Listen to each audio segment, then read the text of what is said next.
생물의 생존에 꼭 필요한 후각. 흔히 우리는 코에서만 냄새를 맡을 수 있다고 생각하는데요. 우리 몸 다른 곳에서도 후각이 발달하고 있다는 사실이 알려지고 있습니다. 근육에 후각 수용체가 있어 퇴화된 근육의 재생에 도움을 주고, 신장의 후각 수용체가 호르몬을 조절해 그 영향이 혈압까지 미친다는 사실이 발견됐는데요. 후각의 놀라운 힘은 과연 어디까지일까요? 과학 미래를 열다에서 알아봅니다.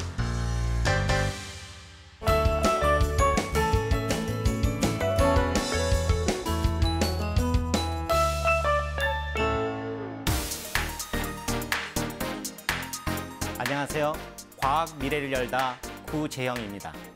오늘은 여러분과 후각에 대한 이야기를 나눠볼 텐데요. 약 20년 전만 해도 우리가 냄새를 어떻게 맡고 우리의 뇌가 냄새를 어떻게 인지하는지 알 수 없었습니다.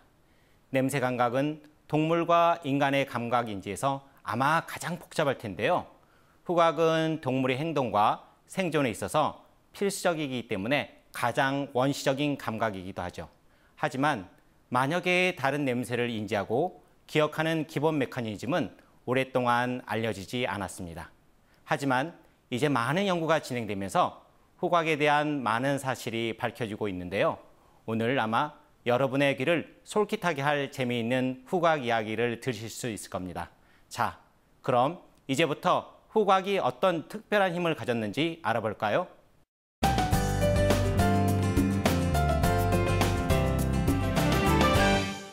후각은 아주 비슷한 분자들을 정확히 구분할 수 있는 특별한 구조를 가지고 있습니다. 우리가 화학적으로 아주 비슷한 배와 바나나 향을 정확히 다르게 인지하는 것이 그 예인데요. 2004년 노벨 생리학 및 의학상은 오랜 기간 동안 풀리지 않은 후각의 문제를 푼 2명의 미국 과학자에게 주어졌습니다. 바로 콜롬비아 대학의 리차드 엑셀 박사와 시애틀 허치슨 암연구센터의 린다 벅 박사입니다. 이들은 냄새를 어떻게 맡는지 분자적 랩에서 증명했죠. 그럼 그 내용을 자세히 알아보도록 하지요. 우리 코의 윗부분에는 후각 수용체 신경세포가 존재합니다. 그리고 세포 하나하나는 각기 다른 후각 수용체를 가지고 있으며 냄새가 코로 흡입되면 냄새 분자가 후각 수용체에 감지됩니다. 이것이 냄새를 맡는 첫 번째 과정입니다. 모든 후각 수용체는 서로 관련이 있으나 그들의 구조는 약간씩 달라 서로 다른 냄새 분자에 의해 유도되는데요. 각각의 후각 수용체는 한 개의 아미노산 사슬로 구성되어 있습니다. 후각 수용체가 냄새를 인지하면 지단백질이라는 것이 그 냄새를 세포 내로 전달해주는 역할을 합니다. 즉, 이 지단백질이라는 것은 냄새라는 화학 신호를 우리 몸속 세포가 인식하게 해주는 것이죠. 이렇게 활성화된 지단백질은 사이클릭 AMP라는 것을 만드는 H3 단백질을 활성화하는데요.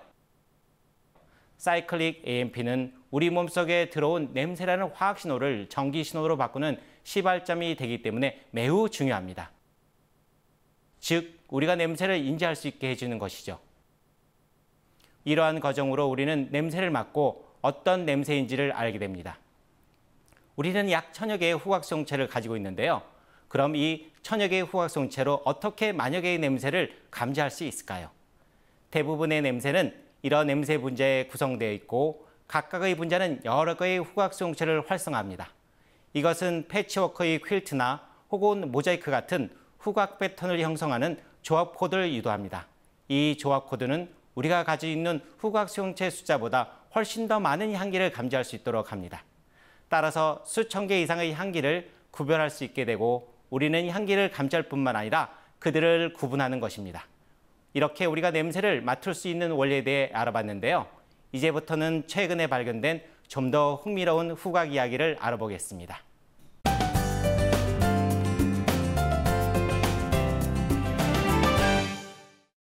만약 후각 수용체가 코가 아닌 다른 곳에서 냄새를 맡는 기능을 한다면 매우 의아하게 생각하시겠죠? 그러나 이 분야의 연구는 최근 매우 활발하게 논의를 시작하였으며 몇몇 재미있는 결과가 있습니다.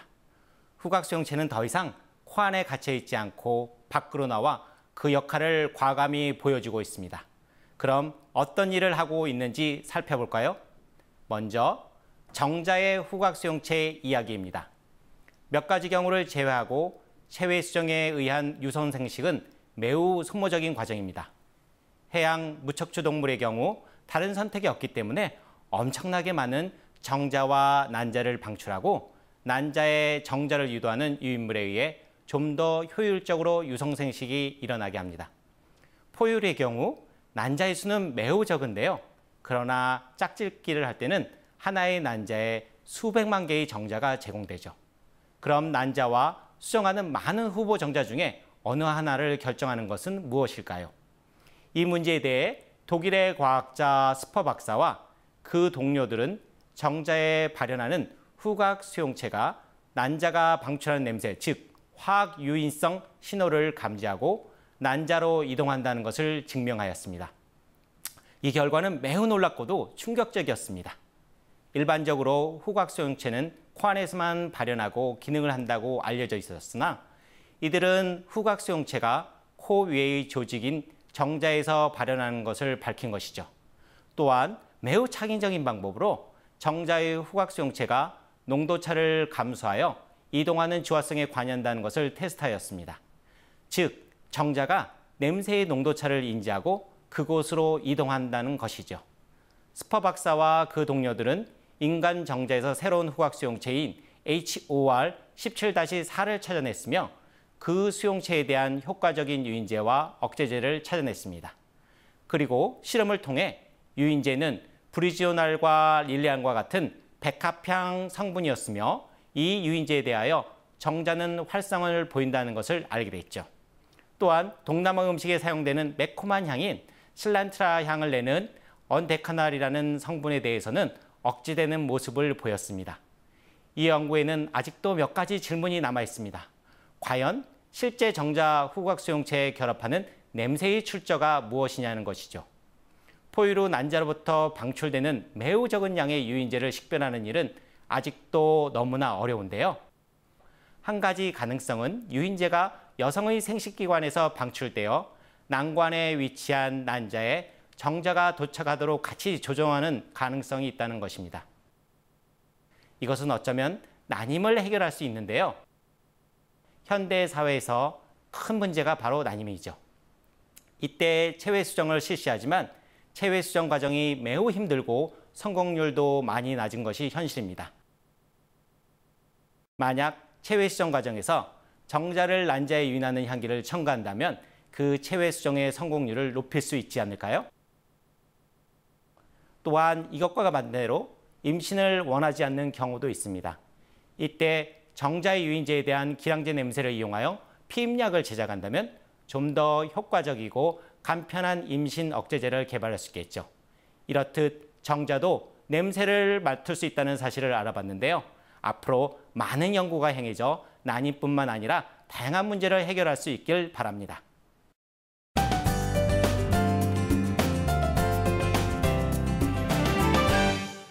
다음은 최근에 보고된 근육의 후각 수용체에 대하여 알아보려고 합니다.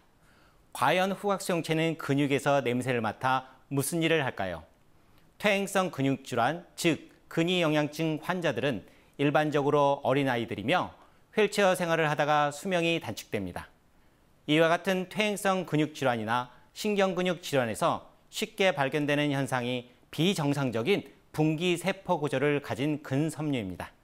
또한 이들 이상 근섬유는 잘 부서지고 이 같은 근섬유를 많이 가지고 있는 근육은 매우 약하여 손상받기 쉽습니다. 오늘날 근섬유 분기를 조절하는 분자나 그에 대한 메커니즘은 아직도 모호한 상태입니다. 그러나 최근 에모리 대학교 약학대학의 파블렛 박사팀은 근육에 후각 수용체가 발현한다는 사실을 발견했고 또한 이것이 근섬유에 영향을 미친다는 사실을 세계 최초로 규명하였습니다. 파블렛 박사팀은 심한 운동과 독성 물질에 의한 근육 손상으로 인한 근육 재생과 근육 분화에 관심이 있었으며 이것에 후각 수용체가 영향을 끼친다는 것을 알게 됐는데요. 근원세포가 이동, 분화, 융합의 과정을 거쳐 근육세포로 변하게 될 때 후각 수용체의 발현이 증가하는 것을 관찰한 것입니다. 즉, 세포의 재생 과정에 이 후각 수용체가 어떠한 연관을 가짐을 발견한 것이죠. 특히 많은 후각 수용체 중에서 MOR23이라는 수용체에 관심을 가지고 연구에 박차를 가했는데요. 이 과정을 통해 MOR23이라는 후각 수용체가 발현하는 시기가 근원세포가 근육세포로 분화하는 시기라는 것을 알게 됩니다. 즉, MOR23과 근육세포와의 직접적인 관계를 확인한 것이죠. 그럼 과연 둘은 서로 어떠한 관계를 갖고 있을까요? 파블렛 박사팀은 실험을 통해 이 MOR23이라는 후각 수용체가 백합향을 인지한다는 것을 알게 됐는데요. 이 백합향을 이용해 실험을 하게 됩니다. 과학자들이 어떤 유전자의 기능을 연구할 때 가장 흔히 사용하는 방법이 loss of function과 gain of function인데요. loss of function은 특정 유전자를 없애거나 발현을 억제해 그 유전자 산물의 기능을 상실하게 하여 그 기능을 역추적하는 방법론이고요. gain of function은 역으로 목표가 되는 유전자를 넣어주어 그 유전자 산물의 기능을 회복시켜주는 방법입니다. 파블렛 박사팀은 먼저 loss of function을 사용하여 근원세포에서 후각 수용체의 발현을 억제하고 그것의 유인제인 백합향을 뿌려주었습니다. 후각 수용체를 상실한 근원세포는 백합향을 따라 이동도 하지 않았고 근육세포로도 분화하지 않았습니다. 물론 후각 수용체가 있는 정상 근원세포는 정상적으로 근육세포로 분화하였지요. 위의 결과를 확인하기 위하여 그들은 다시 gain of function 방법을 사용했는데요. 이번에는 MOR23 후각 수용체를 다시 넣어주었습니다. 예상한 것과 같이 후각 수용체를 넣어준 근원세포가 백합향을 따라 이동하는 것이 회복되었고 근원세포는 근육세포로 분화했죠.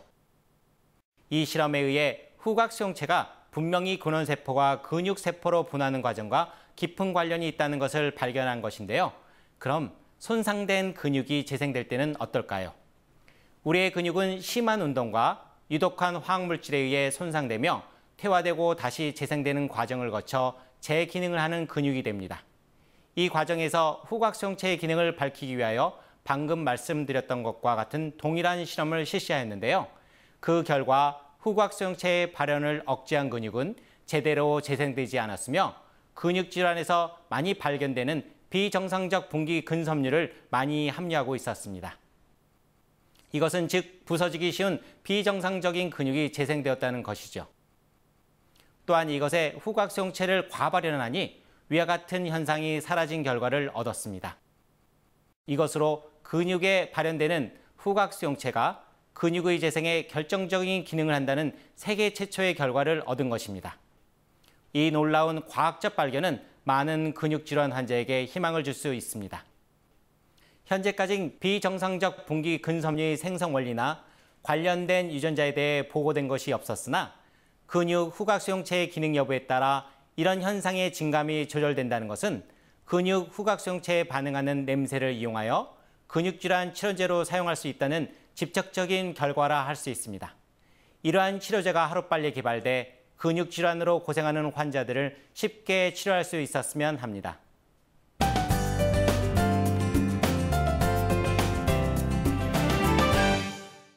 후각 수용체의 비후각 조직에서의 기능 연구는 최근에 시작하여 많지는 않습니다. 그러나 2013년 봄에 아주 재미있는 또 다른 연구 결과가 미국 존스 홉킨스 의과대학의 플러지닉 박사팀에 의해 보고되었습니다.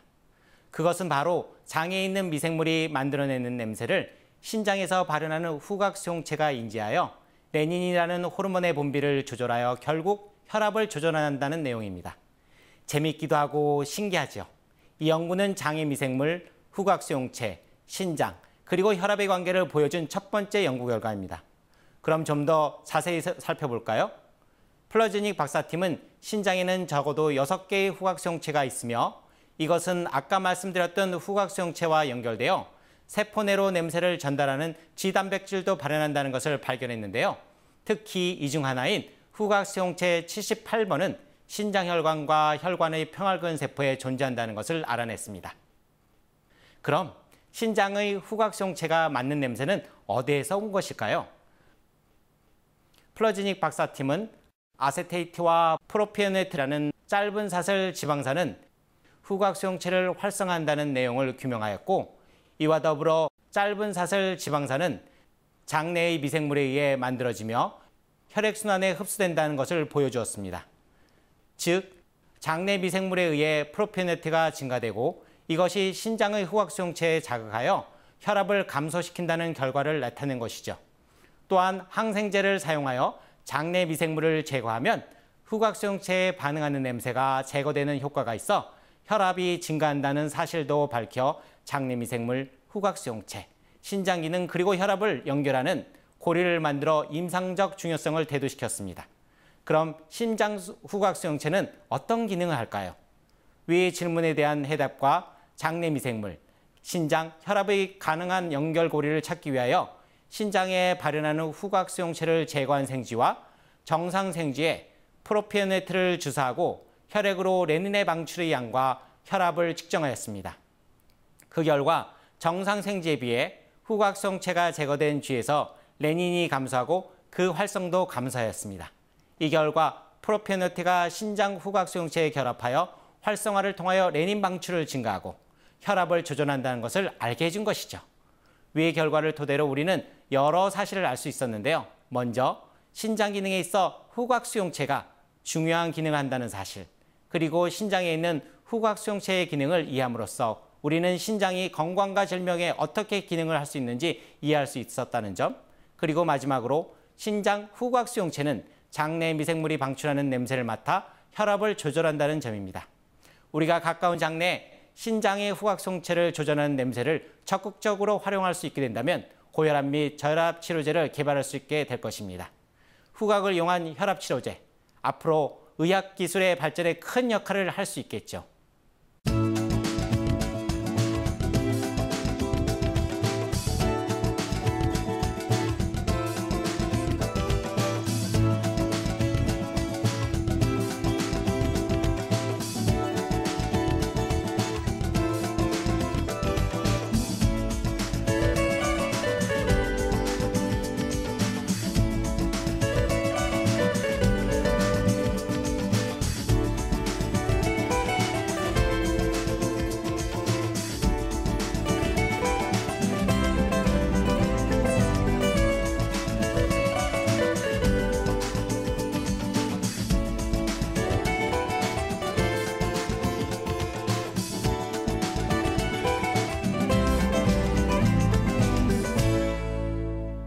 오늘은 우리 뇌가 어떻게 향기를 인지하는지, 그리고 비후각 조직에서의 후각 수용체에 대해 이야기를 나눠봤습니다.